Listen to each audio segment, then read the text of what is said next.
Every Christian knows the Gospels were written by Matthew, Mark, Luke, and John.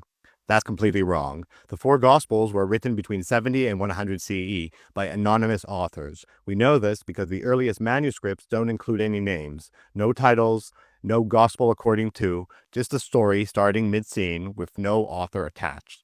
So where did the names come from?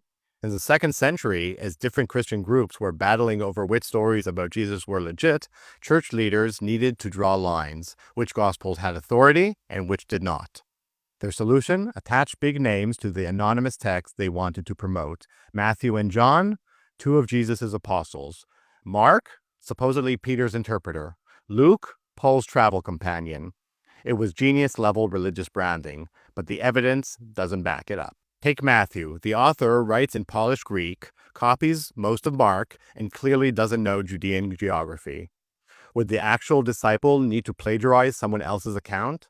Then there's John, written 60, 70 years after Jesus' death, in abstract Greek prose.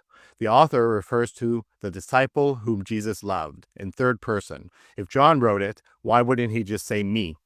Mark and Luke don't even pretend to be eyewitnesses. Mark reads like collected oral traditions, and Luke literally opens by saying, I myself have investigated everything from the beginning and decided to write an orderly account.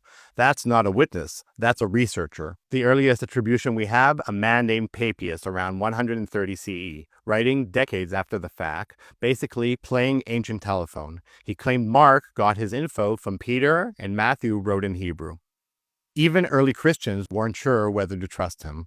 Modern manuscript analysis confirms it. The names were added later. Different handwriting, different ink, not part of the originals.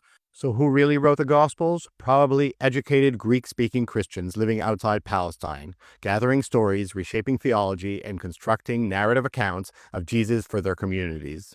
The uncomfortable truth? Christians' foundational texts were written anonymously, then rebranded with apostolic names to win a 2nd century battle over legitimacy.